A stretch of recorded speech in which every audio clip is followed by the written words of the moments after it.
तो बच्चों आज हम लोग स्टार्ट करते हैं अगला टॉपिक चैप्टर 1 का, वो है चार्ज डिस्ट्रीब्यूशन। ठीक है, कि किसी सरफेस पे चार्ज कैसे डिस्ट्रीब्यूट होता है हम उसकी स्टडी करेंगे। जैसे ये बॉडी समझिए और इस पर अगर मैं चार्ज डिस्ट्रीब्यूट करता हूँ तो अब इसकी स्टडी करनी है। अभी तक हम लोग केवल पॉइंट चार्जेस की बात कर रहे थे, पॉइंट चार्जेस से बने हुए सिस्टम की बात कर रहे थे।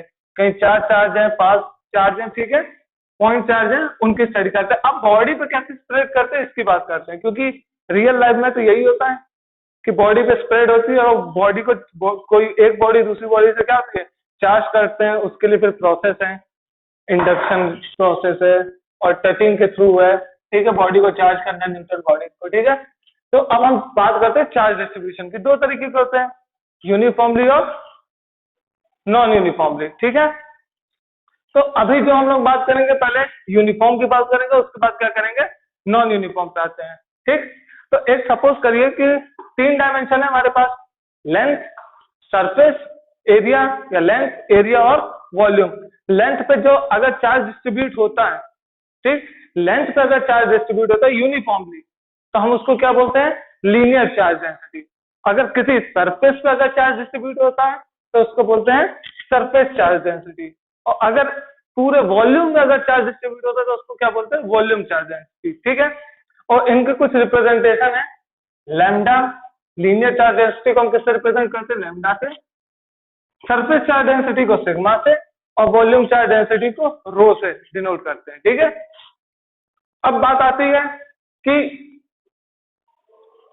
डेंसिटी क्यों, क्योंकि देखिए चार्ज है तो हम ये नहीं बोल सकते ना कि यहाँ पे जो चार्ज है, अब लेट्स सपोज करिए कि ये पूरे पे चार्ज स्प्रेड है, मैं यहाँ पे चार्ज लूंगा तो इतना भी अगर चार्ज आएगा। ठीक है, अगर मैं यहाँ पे लूंगा तो ये पूरा चार्ज का जो एरिया होगा वो मैं कंसीडर करूंगा। अगर मुझे यहाँ तक का लेना है तो ये पूरा चार्ज, तो जैसे जैसे मैं एरिया बढ़ाते जाऊंगा चार्ज क्या होते जा रहे हैं, इंक्रीज करते जा रहे हैं। Means as length increases charge is also increases uniformly. ठीक है, तो हम क्या कर सकते हैं कि charge distributed uniformly per unit length. जैसे डेंसिटी का मतलब क्या होता है, mass upon volume. Mass distributed per unit volume हम क्या बोलते हैं, डेंसिटी। वैसे जब लीनियर की बात होगी तो charge distributed per unit length. Surface की बात होगी, charge distributed uniformly per unit area. और वॉल्यूम चार्ज डेंसिटी में क्या होगा, charge distributed uniformly per unit volume is called volume charge density. ठीक है, तो जैसे आपको मालूम है कि मास के लिए हम क्या करते हैं, density mass upon volume, mass per unit volume. वैसे ही charge per unit volume, sorry charge per unit length, तो फॉर्मूला क्या हो जाएगा, लैम्डा का Q बाई एल। यहाँ पे जो मास है, यहाँ पे वो सॉरी यहाँ पे जो चार्ज है वो यहाँ पे मास की तरह बिहेव कर रहा है और यहाँ पे जो लेंथ है वो यहाँ वॉल्यूम की तरह। ठीक है, तो अगर डेंसिटी की बात करेंगे तो इससे आप कंपेयर करके सॉल्व कर सकते हैं या याद रख सकते हैं। ठीक, चार्ज पर यूनिट लेंथ तो Q बाई एल, फिर sigma charge per unit area तो Q बाई ए। ठीक, और यहाँ पे क्या चार्ज पर यूनिट वॉल्यूम तो Q बाई V। ठीक, अब यूनिट देखिए, कूलम की क्या होती है, चार्ज की क्या होती है यूनिट, कूलम। लेंथ की क्या होती है, मीटर। मीटर ऊपर जाएगा तो मीटर इनवर्स। तो लीनियर चार्ज डेंसिटी की यूनिट क्या होगी, कूलम अपॉन मीटर या कूलम मीटर इनवर्स। ठीक, अगर सरफेस की बात करेंगे तो क्या होगा, ये कूलम और एरिया क्या होता है, लेंथ इनटू ब्रेड्थ कह सकते हैं। तो क्या होगा, मीटर स्क्वायर। तो मीटर स्क्वायर को ऊपर लेके जाएंगे तो -2 पावर आ जाएगी। तो कूलम डॉट मीटर की पावर -2। वैसे चार्ज भी क्या, इस पे क्या होगा, वॉल्यूम चार्ज डेंसिटी पे कूलम अपॉन वॉल्यूम का मतलब क्या होगा, लेंथ ब्रेड्थ हाइट जो भी हो। ठीक है, स्फीयर के लिए 4/3 पाई आर क्यूब। तो आर क्यूब का मतलब क्या हुआ, मीटर को 3 बार क्यूब किया गया। ठीक, तो इसका मतलब क्या, वॉल्यूम की यूनिट क्या होगी, मीटर क्यूब। तो मीटर क्यूब ऊपर जाएगा तो क्या हो गया, -3। तो कूलम डॉट मीटर की पावर -3। ठीक, तो ये बात हमने की यूनिफॉर्मली की। मैंने यहाँ लिखा हुआ है यूनिफॉर्मली, हर जगह देखिए यूनिफॉर्मली लिखा हुआ है। मीन्स अगर मैं लेंथ में जितना इंक्रीमेंट करूंगा तो चेंज उतना ही रहना चाहिए, थोड़े से फिर इंक्रीज की तो उतना ही चेंज रहना चाहिए, फिर थोड़ी सी इंक्रीज की, मतलब यूनिफॉर्मली डिस्ट्रीब्यूट होना चाहिए। अगर 1 मीटर पे अगर 1 कूलम चार्ज है तो दूसरे मीटर पे क्या होगा, इन दोनों के बीच में जो एरिया रहेगा उस पर भी क्या होगा 1 कूलम चार्ज होगा। फिर मैं 1 मीटर की डिस्टेंस होगा तो फिर इस पे क्या होगा 1 कूलम चार्ज होगा। ठीक है, तो इसका मतलब क्या हुआ कि जैसे जैसे लेंथ और सरफेस बढ़ेगी जो चार्ज होगा वो क्या होगा सेम इक्वली लेवल पे क्या करेगा वेरी करेगा।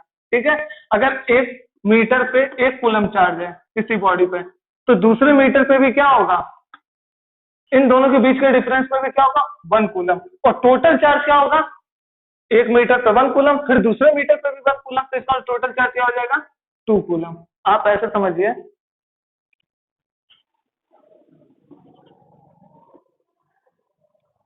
ये समझिए ओरिजिन है, ये लाइन है, कुछ वायर समझ लीजिए, क्या है वायर।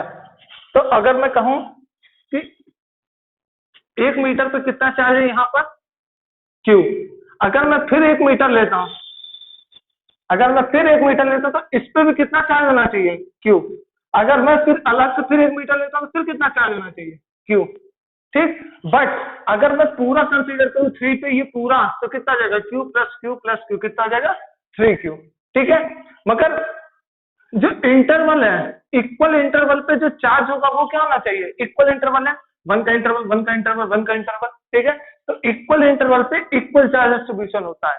ठीक है, ये यूनिफॉर्म की क्या है मतलब है। ठीक, अब बात आती है नॉन यूनिफॉर्म की।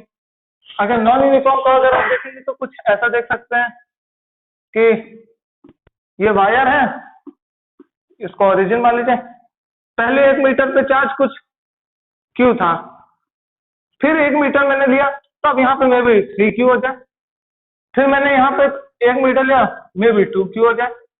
तो क्या होगा इक्वल इंटरवल पे चार्ज क्या है इक्वल नहीं है, तो ऐसे कंडीशन में हम क्या कहते हैं उसे नॉन यूनिफॉर्म।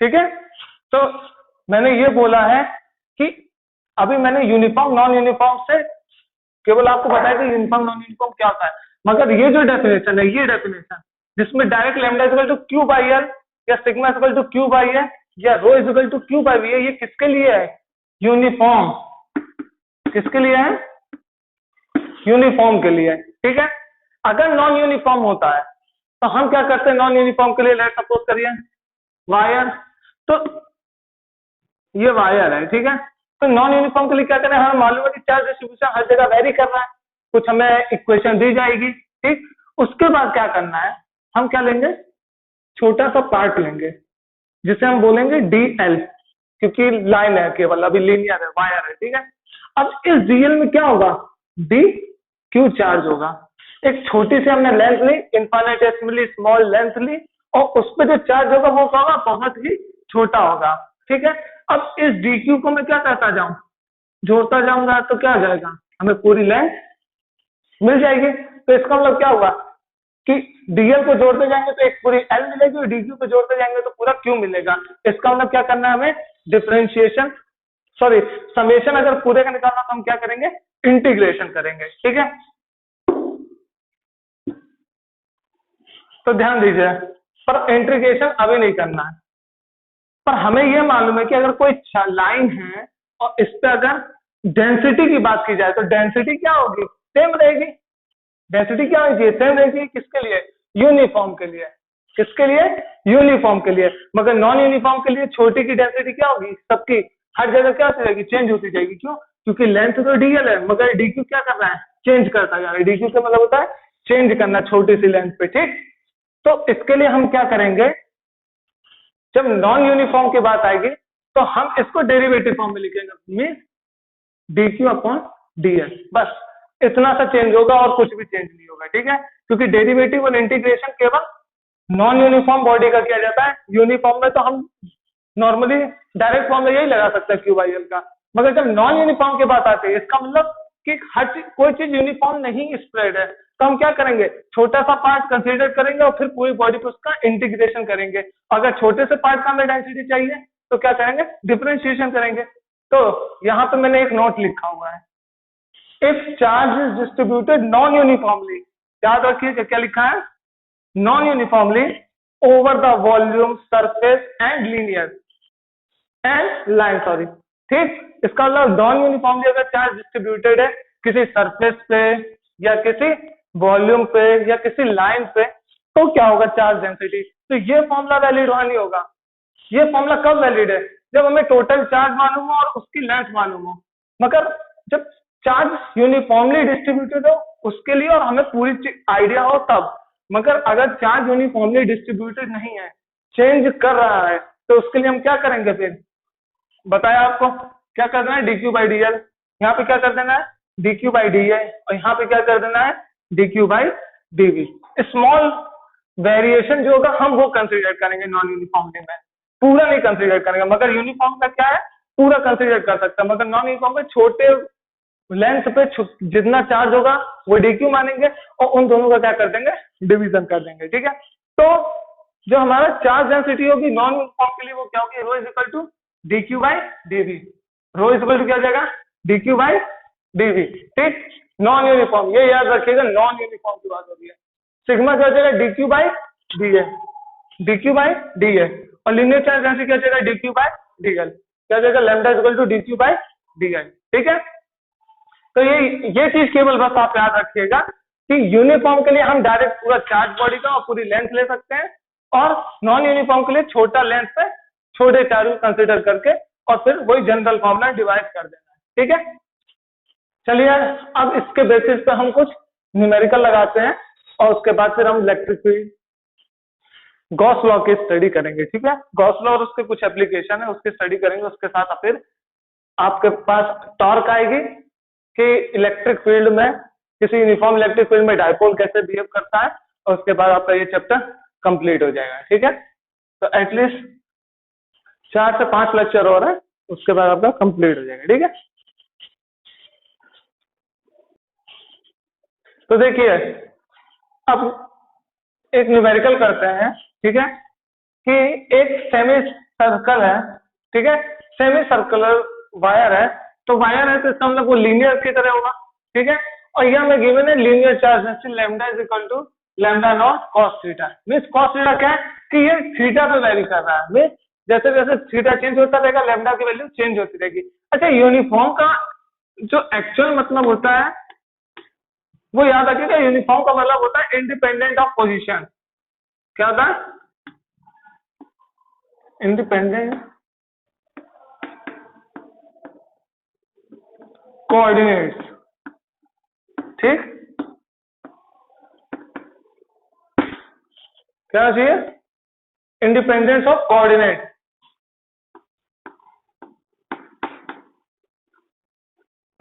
और कांस्टेंट का मतलब होता है इंडिपेंडेंट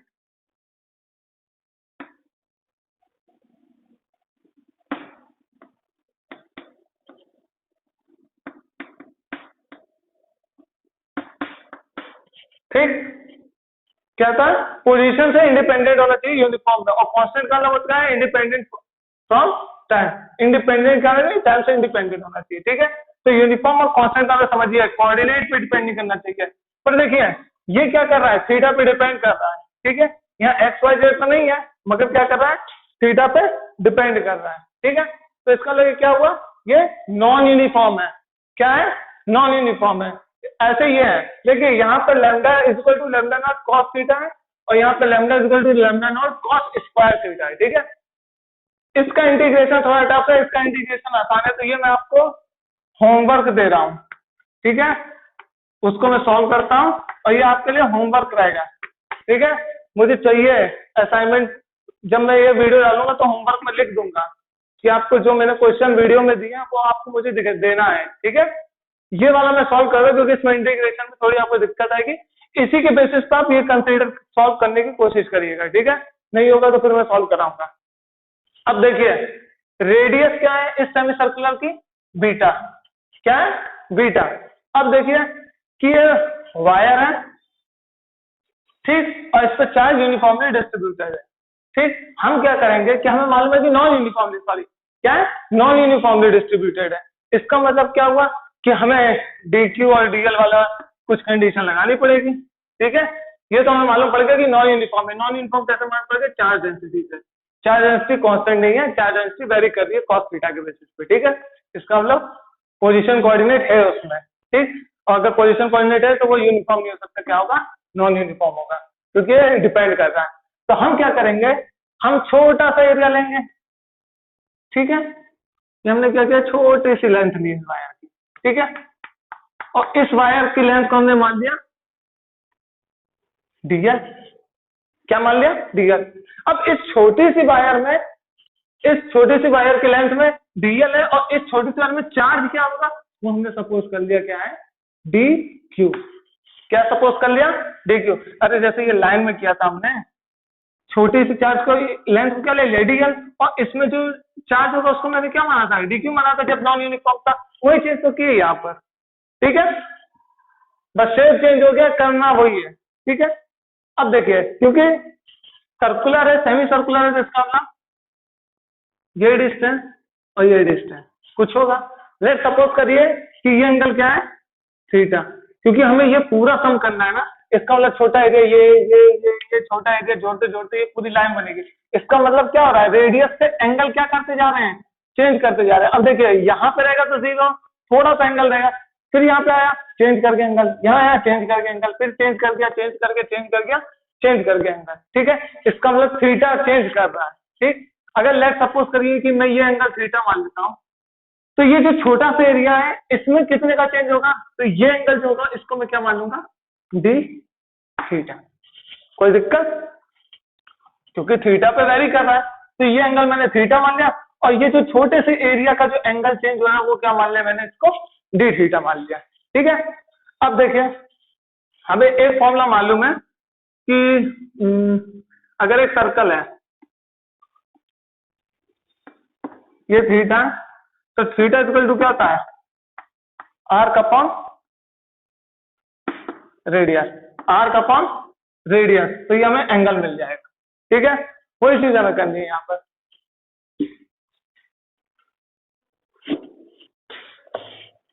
क्या है, D theta,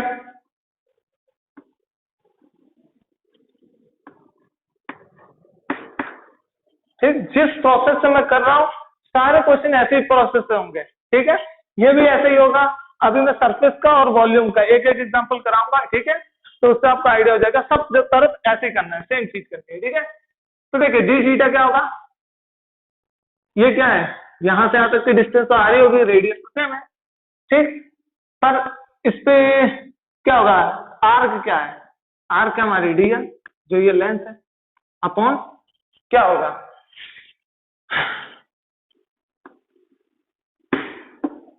theta equal to क्या है, आर्क अपॉन रेडियस।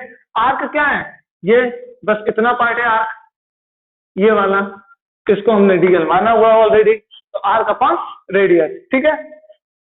अब देखिए हमें मालूम है कि लैम्डा इक्वल टू क्या होता है, क्यू बाई एल, ठीक है, या कैपिटल क्यू बाई एल, जो भी आप बोलना चाहो, ठीक। मगर ये किसके लिए, यूनिफॉर्म के लिए, हमें नॉन यूनिफॉर्म चाहिए। तो नॉन यूनिफॉर्म के लिए मैंने आपको बताया कि लैम्डा इक्वल टू क्या हो जाएगा, D Q by D L, ठीक है। क्या हो जाएगा, D Q by D L. हमें फाइंड क्या करना है, डी क्यू, हमें फाइंड क्या करना है, डी क्यू, और फिर डी क्यू के क्या कर देंगे, इंटीग्रेशन कर देंगे, ठीक है। तो हम क्या करेंगे, डी क्यू निकालते हैं, तो डी क्यू इक्वल टू क्या हो जाएगा, लैम्डा डी एल। कोई दिक्कत, दिक्कत नहीं होनी चाहिए,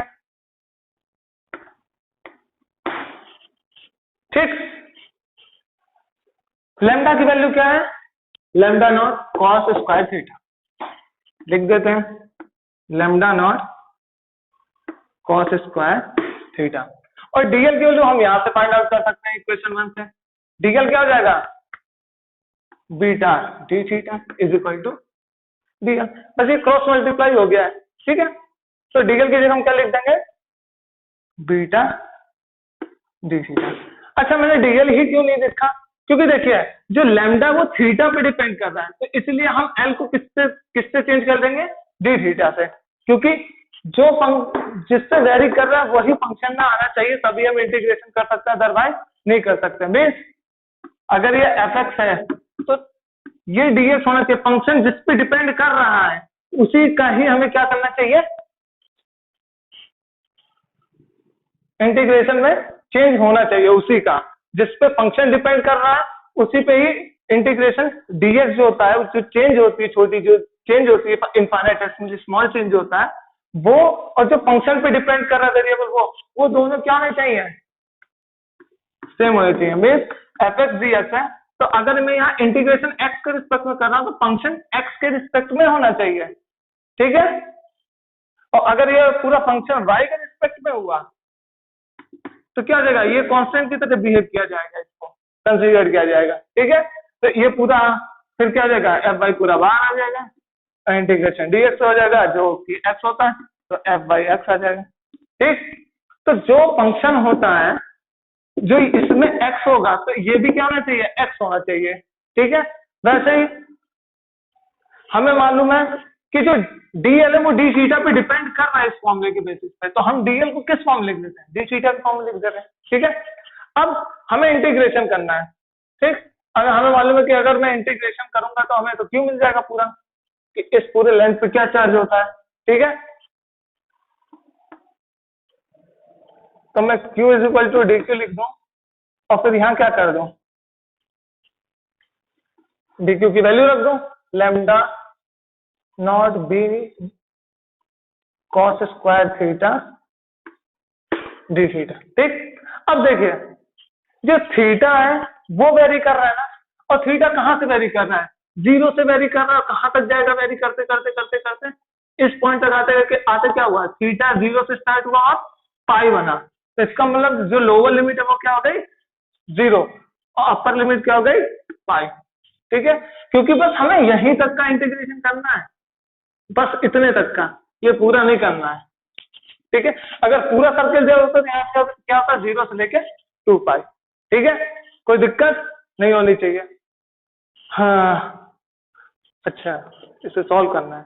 तो देखिए हमें टोटल चार्ज निकालना है, टोटल चार्ज का मालूम है इंटीग्रेशन करने चाहेगा तो इसको मैं क्यों लिख दूं, कोई दिक्कत नहीं है। अब इसको सॉल्व करना है, लैम्डा नॉट भी बाहर आ जाएगा क्योंकि कांस्टेंट है, और क्या होगा, जीरो से pi cos square theta D theta, ठीक है।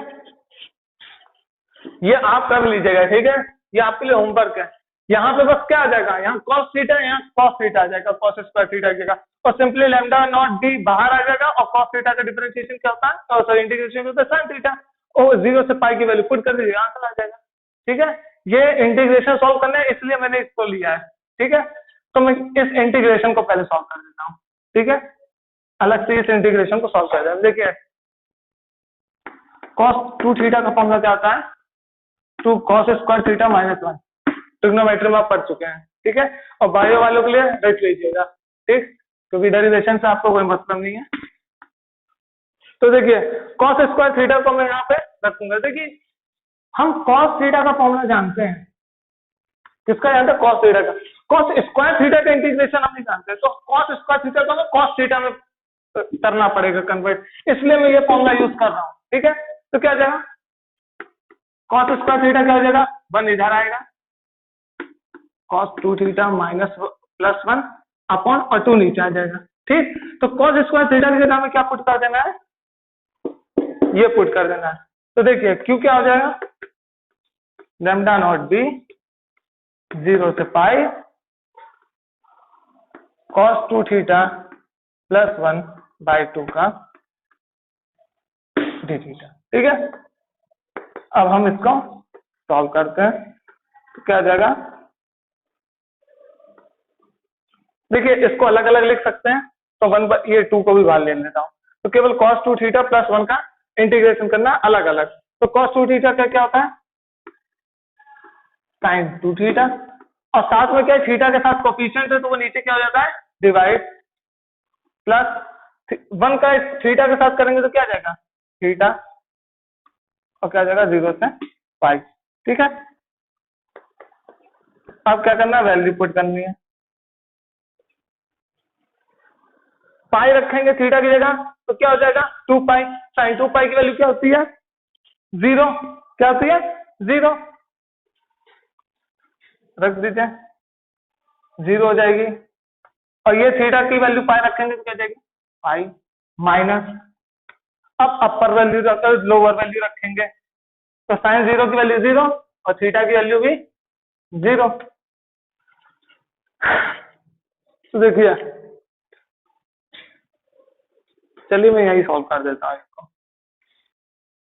आई थिंक इधर कर देना, दिख जाए आपको। ठीक, तो ये 0 हो गया, ये पाई हो गया। तो क्यों क्या हुआ हमारा जो आंसर है वो क्या होगा, lambda not be pi by 2। ये हमारा क्या हो गया आंसर। मीन्स इस लाइन पे जो चार्ज है वो क्या है, टोटल चार्ज वो ये है। ठीक है, एक बार मैं चेक कर लेता हूँ क्या आ रहा है। ठीक है, सही है। ठीक, ये आपका आंसर हो गया। तो आप देखिए कैसे कंसीडर किया गया इस क्वेश्चन को। ठीक है, यहाँ lambda naught cos square theta, यहाँ कॉस थीटा, हर चीज सेम करनी है, बस यहाँ कॉस स्क्वायर थीटा जगह कॉस थीटा जगह कॉस थीटा का इंटीग्रेशन साइन थीटा होता है। ये इजी पड़ेगा, ये थोड़ा सॉल्व करना था इसलिए मैंने इसको कंसीडर किया। ठीक है, सॉल्व करने के लिए आपको, जिसकी इन दोनों में सबसे टफ यही था, तो मैंने इसी को सॉल्व कर दिया। तो इजी वाला आपके लिए होमवर्क का मुझे चाहिए। ठीक है, कम से कम इतनी मेहनत कर रहे हैं आप, कुछ तो करेंगे। चलिए फिर अब कंसीडर करते हैं। देखिए लीनियर का कॉन्सेप्ट क्लियर हो गया है कि हमेशा क्या करना है, ऐसे ही कंसीडर करना है। एक छोटा सा डीएल लेंगे, उस पर चार्ज डीक्यू लेंगे, और फिर देखेंगे कि लेंथ में वेरी कर रहा है कि एंगल में वेरी कर रहा है, उसकी बात होगी। और जैसे क्वेश्चन बोलेगा रॉड बोल देगा तो लेंथ में चेंज होगा, सिंपली वहां थीटा नहीं लगेगा, वहां डीएल से काम बन जाएगा हमारा। ठीक है, तो क्वेश्चन कंसीडर कैसे करना है, यहीं से स्टार्ट करना है। डीक्यू लेना है, डीएल लेना है, और कैसे एल वेरी कर रहा है उसके बेसिस पे हम यहां से फिर कंसीडर करते हुए स्टार्ट करेंगे और आगे बढ़ते चले जाएंगे। ठीक है, ओके। अब हम कंसीडर करते हैं सरफेस और वॉल्यूम चार्ज डेंसिटी को। ठीक है, किसको कंसीडर करेंगे, सरफेस और वॉल्यूम चार्ज डेंसिटी को। देखिए सरफेस के लिए क्या हमने टू डायमेंशनल कोई ऑब्जेक्ट मान दिया, स्क्वायर मान लिया मैंने इजी के लिए, कि रेक्टेंगल होगा तो एक्स वाई जेड होगा। यहाँ पे क्या है, सब सेम है। ठीक है, कोई दिक्कत की बात नहीं है, लिमिट जाएगी बस, और कुछ नहीं है, एक्स वाई जेड ही कंसीडर करके चलेंगे। ठीक, तो हमें क्या मालूम है कि लेंथ जब थी लीनियर थी तो मैंने डीएल माना था, और उस पर चार्ज क्या आना था, डीक्यू। अब अगर कुछ विड्थ हो गई तो हम क्या मानेंगे, डीएल की जगह डीए मान लेंगे, और उसके अंदर चार्ज को डीक्यू मान लेंगे। ऐसे अगर वॉल्यूम होगा तो क्या मानेंगे, छोटा सा एक क्या मान लेंगे, वॉल्यूम मान लेंगे। इस छोटे से वॉल्यूम को डीवी मान लेंगे, और इसके अंदर चार्ज है उसको डीक्यू कंसीडर कर लेंगे। ठीक है, और फिर सारा क्रियाक्रम वही है, बस आपको एक चीज से रूबरू कराना है, तो वो आप देख लीजिए। उससे आपको क्या रहेगा, थोड़ा दिक्कत नहीं होगी कि आप कोई बुक देखेंगे उसमें देखेंगे अरे ट्रिपल इंटीग्रेशन सिंगल हो जाएगा, ट्रिपल कैसे करेंगे। ठीक है, तो इसलिए मैं ये कंसीडर किया हूं। ठीक, तो देखिए यहाँ पे मैंने छोटा सा क्या ले लिया, एक इनफाइनाइटेसिमली स्मॉल एरिया ले लिया, जिसको मैंने क्या बोल दिया, ये क्या है, डीए। और इसमें जो चार्ज है इस छोटे से एरिया में, उसको मैंने क्या बोल दिया, डी। देखिए जो चार्ज है सरफेस चार्ज है सिग्मा दिया हुआ, क्योंकि सरफेस की बात होती है। Sigma naught x y position पे डिपेंड कर रहा है। आप पोजीशन पे अगर कोई चीज डिपेंड करते हैं तो वो यूनिफॉर्म नहीं होगी। इसका मतलब ये क्या होगी, नॉन यूनिफॉर्म। जब नॉन यूनिफॉर्म होगी तो डिफरेंशिएशन और इंटीग्रेशन ये दोनों की दोनों क्या होगा, काम होगा। ठीक है, तब देखिए कैसे कंसीडर करना है। हमें मालूम है कि Q इज इक्वल टू क्या होता है, और sorry sigma is equal to क्या होता है, Q बाई है। ठीक, किसके लिए, ये यूनिफॉर्म। अब हम नॉन यूनिफॉर्म के लिए अगर बात करेंगे तो क्या होगा, dq अपॉन dA। किसके लिए, ये नॉन यूनिफॉर्म के लिए। ठीक, तो देखिए तो ये पोजीशन पे डिपेंड कर रहा है, इसलिए ये क्या है, नॉन यूनिफॉर्म। ठीक है, तो अगर ये नॉन यूनिफॉर्म है तो इसका मतलब मुझे dq बाई dA वाले चीजें कंसीडर करनी होगी। ठीक, तो हम इस पे स्टक करेंगे ना कि इस पे। ठीक, अभी इसकी भी बात करेंगे, एक क्वेश्चन में लगवा दूंगा आपको रॉड पे। ठीक है, वो लास्ट क्वेश्चन होगा, उसके बाद आपका ये लेक्चर कंप्लीट हो जाएगा। तो देखो बच्चा पार्टी, अब क्या करते हैं हम, ये कंसीडर किया, हमें चाहिए Q, तो हम dQ को एक तरफ ले गए और सिग्मा डीए को एक तरफ ले। अच्छा ये जो डीए है इसका मतलब क्या है, ये छोटा सा डीए क्यों कैसे बना, छोटा सा हमने डीएक्स लिया होगा और छोटा सा हमने डीवाई लिया होगा तभी बना। तो इसका मतलब हम डीए को क्या लिख सकते हैं, छोटा सा एरिया कैसे बनेगा, जब छोटी सी लेंथ लेंगे और छोटी सी विड्थ लेंगे तभी तो बनेगा, क्योंकि एरिया का मतलब होता है लेंथ इंटू विड्थ। तो लेंथ एक्स विड्थ वाई, तो एक्स की जगह जब छोटा एरिया लेते तो एक्स की जगह डी एक्स और वाई की जगह डी वाई। ठीक है, इसमें कोई दिक्कत नहीं होनी चाहिए आपको। तो अब देखिए सिग्मा की वैल्यू पुट करते हैं, सिग्मा नॉट एक्स वाई, ठीक, और साथ में क्या रखेंगे डी एक्स डी वाई, ठीक, ये डी क्यू है। फिर बताया केवल ये छोटे से डी क्यू इस एरिया का हमने चार्ज निकाला, पूरे के लिए क्या करेंगे इंटीग्रेशन कर देंगे, ठीक है। एक्स कैसे वेरी कर रहा है, जीरो से लेके कहां तक वेरी कर रहा है, ए तक, और वाई भी कहां से वेरी कर रहा है, जीरो से लेके ए तक। अब देखिए यहाँ एक्स वाई है और यहाँ डी एक्स डी वाई है, इसका मतलब यहाँ हमें 2 बार इंटीग्रेशन लेना पड़ेगा, मीन डबल इंटीग्रेशन। क्या लेना पड़ेगा, डबल इंटीग्रेशन, ठीक। तो अगर मैं डी क्यू को अगर क्यू लिखूं तो इसका मतलब यही होता है टोटल इंटीग्रेशन पूरे एरिया का, ठीक। यहां पे क्या लिखेंगे, सिग्मा नॉट तो हमारा बाहर हो जाएगा, कांस्टेंट है, एक्स के लिए dx के साथ जाएगा और y के लिए dy के साथ जाएगा, क्योंकि ये वेरी जो कर रहा है उसी का फंक्शन होना चाहिए, x वेरी कर रहा है x का फंक्शन होना चाहिए। अब देखिए x क्या वेरी कैसे वेरी कर रहा है, जीरो से, और y भी कहां से वेरी कर रहा है, जीरो से a। अब इसका इंटीग्रेशन आई थिंक हो जाना चाहिए आपका। चलिए पहले इधर कर देना फिर इसको सॉल्व करूंगा, ठीक है। तो देखिए तो q इज इक्वल टू क्या हो जाएगा, सिग्मा नॉट x का इंटीग्रेशन करेंगे तो x स्क्वायर होगा और नीचे 2 हो जाएगा, जीरो से a, और ये क्या हो जाएगा y स्क्वायर बाई 2 जीरो से a, ठीक। अब देखिए x के लिए पहले अपर लिमिट रखेंगे तो क्या हो जाएगा, a स्क्वायर बाई 2 माइनस 0, क्योंकि ये वैल्यू जब रखेंगे तो ये 0 हो जाएगा, और इधर क्या हो जाएगा, y की जगह पहले a रखेंगे तो a स्क्वायर बाई 2 माइनस 0, ठीक। तो q की वैल्यू क्या आ जाएगी, सिग्मा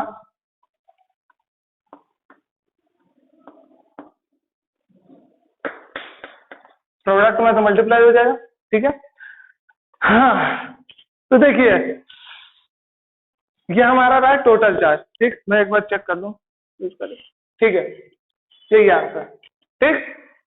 अब देखिए कई कई बुकों में पता कैसे दिया रहेगा, आप डर जाएंगे तुरंत देख के, कहेंगे सर हैंड्स अप, हमसे होगा ही नहीं। क्यों, क्योंकि सर इसमें ऐसे दिया हुआ है कुछ,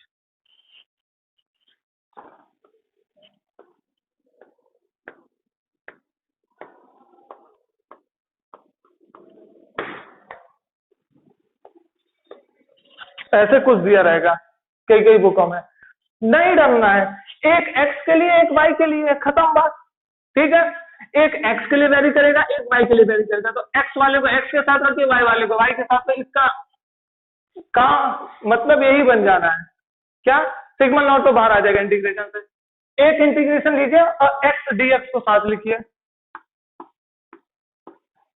फिर दूसरा इंटीग्रेशन लीजिए y dy को रखिए, और अगर साथ में वॉल्यूम होता तो z dz रख देते, खत्म बात, ठीक।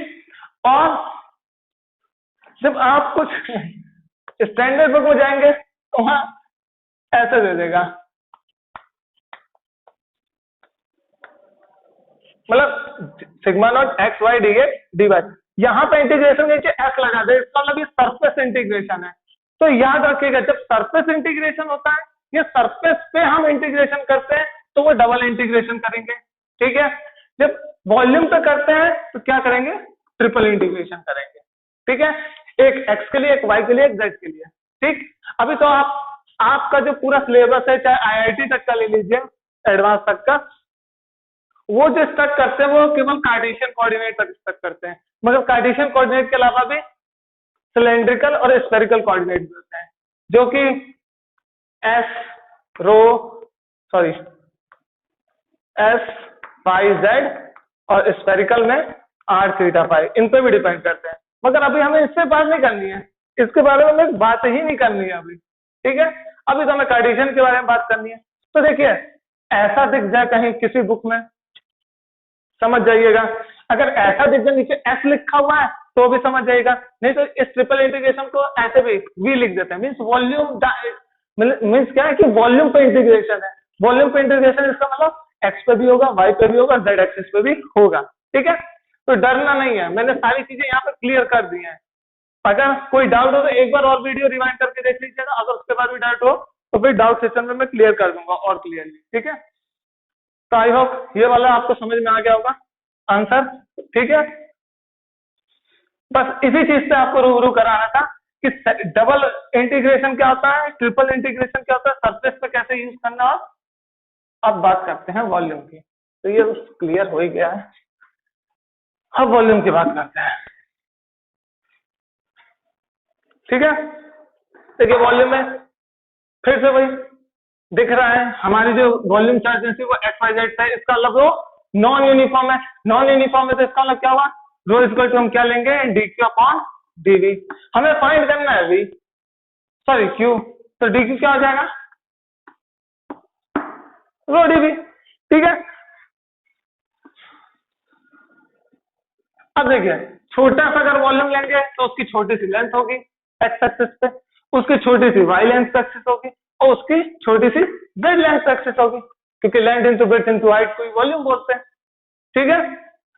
अब देखिए तो रो पे हम क्या लिखेंगे, rho naught x y z, साथ में क्या जगह है d x d y d z, ठीक है। ये जी होता है, हम लोग इंडियन एसेंस में और ब्रिटिश में हम लोग जेड बोल देते हैं, इसको जी बोलते हैं। और ये जो मैं जेड लिखता हूँ, वैसे आपने जेड ऐसे पढ़ा होगा, मगर स्टैंडर्ड नोटेशन इसका ये है, ठीक है, बीच में एक कट मार देते हैं। तो हम लोगों को आदत यही बनी हुई है, तो आप समझ लीजिएगा जेड है, ठीक है, कुछ नया फारसी चीज नहीं है, आप वही लिखिएगा, कोई दिक्कत नहीं। मेरी आदत बनी हुई है ऐसे लिखने की, इसलिए मैं ऐसे लिखता हूँ, ठीक है। तो यहाँ पे देखिए ध्यान से, तो हमें डी क्यू मालूम पड़ गया। अब इंटीग्रेशन पर यहाँ वॉल्यूम है, तो यहाँ पे दो सरफेस पे दो थे, अब यहाँ पे क्या हो जाएगा, तीन हो जाएगा। पर डरना इस बार भी नहीं है, क्यों नहीं डरना, एक बार एक्स पे कर दो, वाई पे कर दो, एक्स पे कर दो। देखो ये क्यूब है, तो इसका मतलब ये भी होगा, ये भी क्या होगा, ए होगा, ये क्यूब है, लिख लीजिएगा। अगर रेक्टेंगल होगा तो ए बी सी अलग अलग होंगे, उसकी कुछ लेंथ होगी, एल होगी, बी होगी, डी होगी। तो क्या होगा, जीरो से एल, जीरो से बी, जीरो से सी, बस ये लिमिट हो जाएगी, ठीक। ये भी क्या होगा, ए होगा। हमने क्यूब कंसिडर किया है, इसलिए हम लोग लेके चलेंगे। तो हमें मालूम है कि अगर टोटल चार्ज निकालना तो हम डी क्यू निकालेंगे, पर यहाँ पे क्या रखेंगे, रो, रो को बाहर कर देते हैं, ठीक। एक्स के अगर मैं एक्स लूंगा तो साथ में क्या लगाएंगे, डी एक्स, वाई है तो साथ में डी वाई, और जेड है तो साथ में डी जेड। एक्स के साथ डी एक्स, वाई के साथ डी वाई, जेड के साथ डी जेड, ठीक। एक्स की लिमिट क्या होगी, जीरो से ए, ठीक है भैया लगा दिए। इसकी क्या होगी, जीरो से ए, ठीक है भैया इस पे लगा दिए। ये क्या होगी, जीरो से ए, कर दिया सॉल्व। क्या होगा, क्या होगा, रो एक्स का क्या हो जाएगा, x square by two, zero से a, y square by two, zero से a, z square by two, zero से ए, ठीक है। अब डायरेक्ट में लिख दे रहा हूं, अब इतना मैंने आपको बता दिया, जीरो का तो जीरो हो जाएगा, केवल क्या बचेगा, ए की पावर सिक्स, टू टू जा फोर टू जा एट, सर टू टू जा फोर टू जा एट, ठीक है। ये रहा वॉल्यूम चार्ज है, ठीक। ट्रिपल ऐसे भी दे सकता था आपको लिख के, मैं ऐसे भी बोल सकता था, rho x y z d x d y d z, ठीक है। और मैं क्या बोल सकता था, ऐसे भी लिख देता, साथ में एक्स वाई जेड क्या था, d x d y d z, ठीक है। एक्स के लिए जीरो से, वाई के लिए जीरो से, जेड के लिए जीरो से, फिर अलग अलग कर देते हैं, ठीक है। दोनों तरीके से कर सकते हैं, ठीक, कोई दिक्कत नहीं है, आप जैसे भी करिए सब एक्सेप्टेबल है, पर गलत चीज एक्सेप्टेबल नहीं है, ठीक है। इसलिए मैं आपको कई चीजें बता दे रहा हूं, किसी बुक में कुछ अलग तरीके से दिया, वो भी एक्सेप्टेबल, वैलिड होना चाहिए बस, ठीक है। क्योंकि हम फिजिक्स का मतलब होता है सोचना, कितना ब्रॉड सोच सकते हैं, कितना बड़ा सोच सकते हैं, ठीक है। अब तक हमने बात की कि वॉल्यूम और इससे अगर हमें चार्ज डेंसिटी है तो हम चार्ज कैसे निकालते हैं। अब कुछ स्टैंडर्ड क्वेश्चन कैसे आते हैं, एक है स्टैंडर्ड क्वेश्चन है, हर बुक में मिल जाता है, मगर अच्छा है, उसके रिजल्ट बहुत फायदेमंद है आपके लिए। ठीक है, तो अब मैं उसकी बात करूंगा।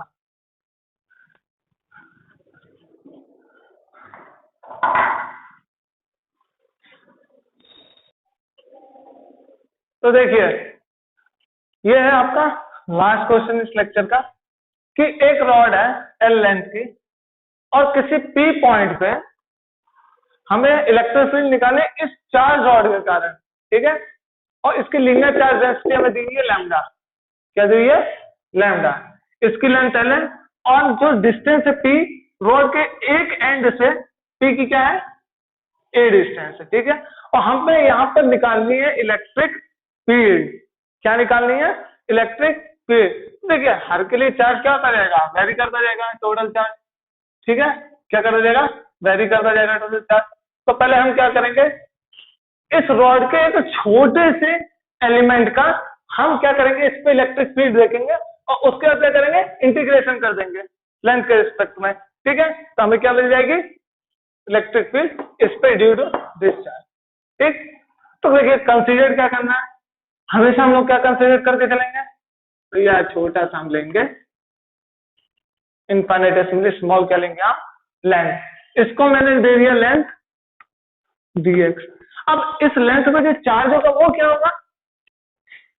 सर मान लेते हैं डी क्यू होगा। यही तो हमारा जन्म सिद्ध अधिकार है ऐसे क्वेश्चनों को टैकल करने का चार्ज डिस्ट्रीब्यूशन पे। ठीक, हमेशा से रहा। तो देखिए, ये जो छोटा सा जो एरिया है, ये भी कुछ चार्ज है ना इसके अंदर, तो इसके कारण इस पे क्या इलेक्ट्रिक फील्ड है उसकी बात करते हैं। तो मैं ये कंसिडर कर ले रहा हूँ कि ये जो छोटा सा चार्ज है उसकी डिस्टेंस इस पी पॉइंट से क्या है?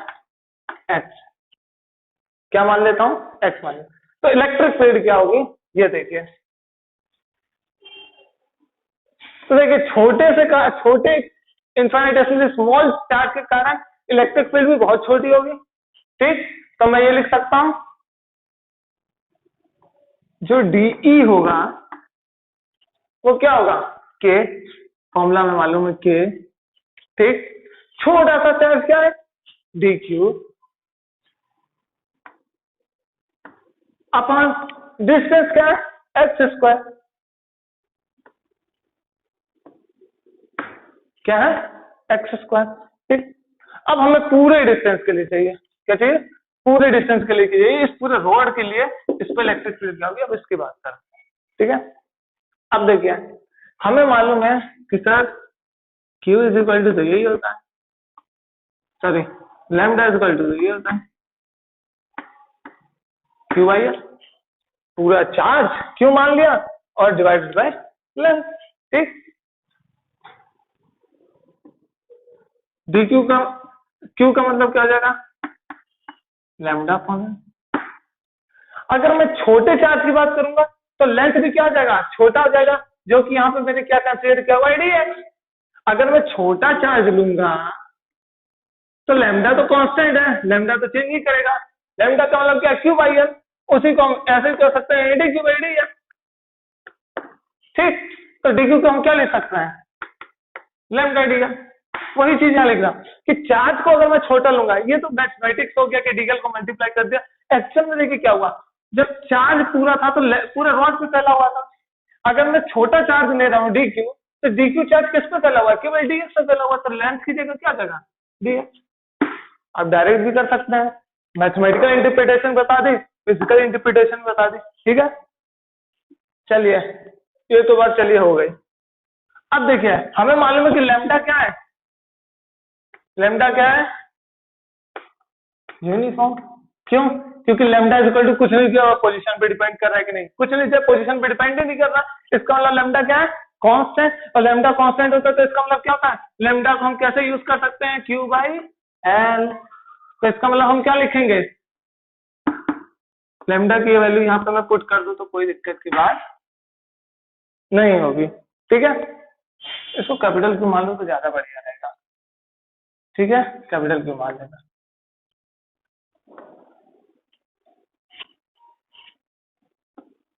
कैपिटल, तो क्या आ जाएगा?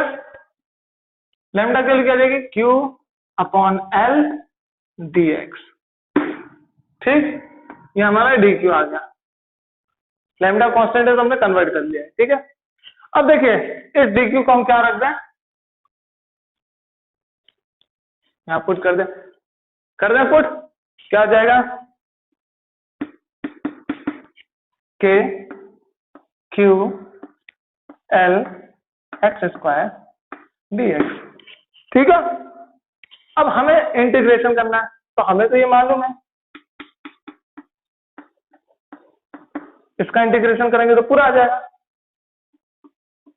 यहाँ पे dx वेरी कर रहा है तो dx कहां से कहां तक जाएगा, देखिए यहाँ से 0 से e मान लेते हैं कि इलेक्ट्रिक 0 से e की तरफ बढ़ गया है, ठीक है, क्योंकि ये अच्छा नहीं लगता है कि दोनों तरफ, एक तरफ डेफिनेट लगा रहे हैं एक तरफ इनडेफिनेट लगा रहे हैं, तो दोनों तरफ डेफिनेट लगाने के लिए क्या करेंगे 0 से e, मतलब इलेक्ट्रिक फील्ड 0 से मैक्सिमम हो गई, ठीक है, ऐसा कंसीडर करके चलते हैं, ठीक।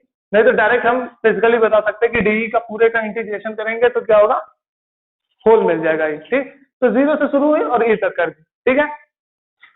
यहाँ पे हम k q l x square dx, हाँ अब देखिए कि जो dx है वो कहां से कहां वेरी करेगा, अब इसकी बात करते हैं।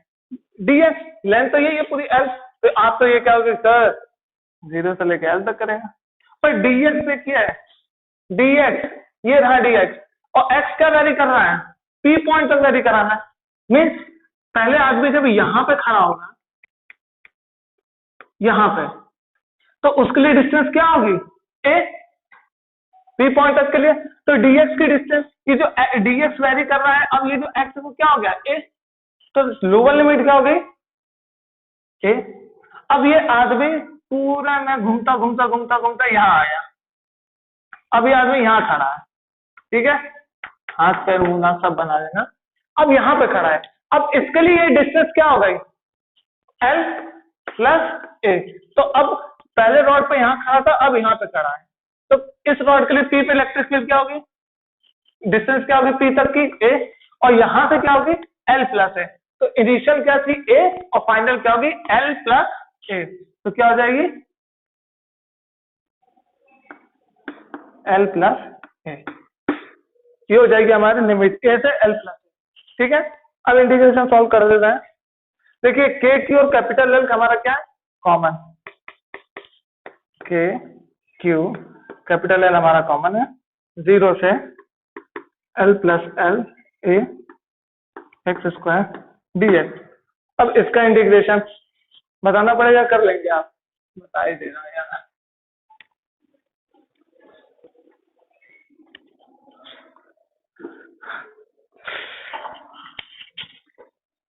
देखिए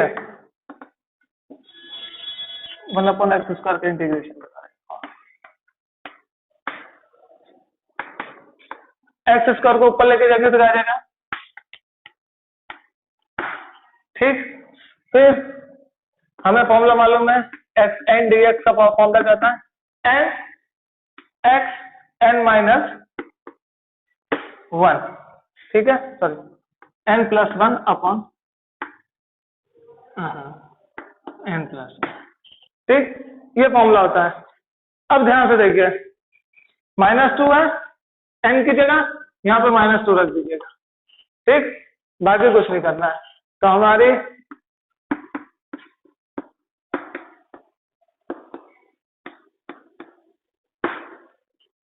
मीन्स -1/x आ गया,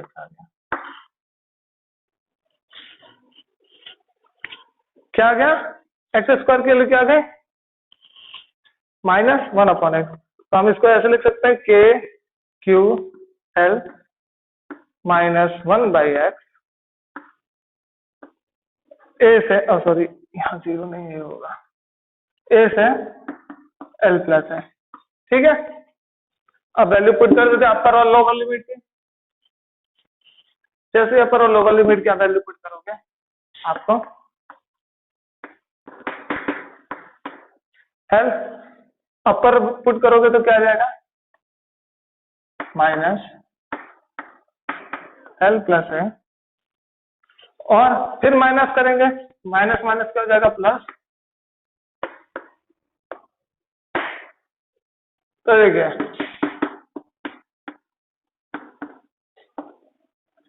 एलसीएम लेंगे तो क्या आएगा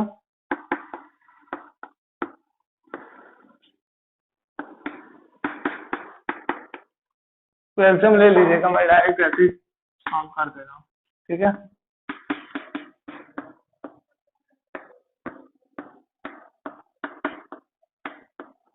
किया, एल्सियम कैंसिल हो गया,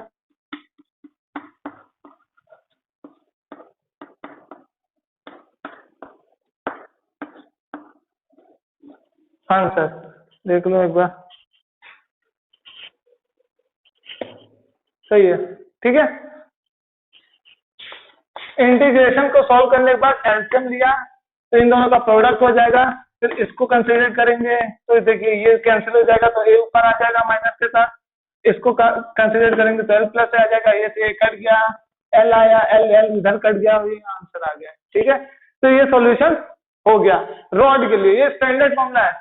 अगर आप इसे रिमेंबर रख सकें तो बढ़िया है, नहीं रिमेंबर रख सकते हैं तो सॉल्व करना सीख लीजिए। जैसे सारे क्वेश्चन के वैसे कंसीडर करके डीएल, और आपसे पूछेगा सर डायरेक्शन क्या है, अरे पॉजिटिव साइन है तो इसका मतलब क्या होगा, पॉजिटिव के हमेशा क्या जाता है, दूर भागता है, तो इलेक्ट्रिक फील्ड क्या होगा, एक्स डायरेक्शन में हो जाएगी बस।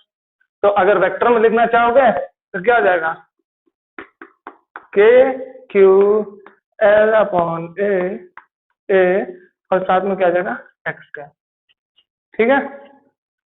तो ये वेक्टर फॉर्म में हो जाएगा, ठीक, एक्स डायरेक्शन हो जाएगी बस, ठीक है। अब हम लोग शुरू करेंगे गॉस लॉ, और गॉस लॉ की 3 एप्लीकेशन है, एक तो आपके बोर्ड से हटा दी है, ठीक है, स्फीयर की हटा दी है, पर करेंगे क्योंकि वो बहुत पूछे जाते हैं।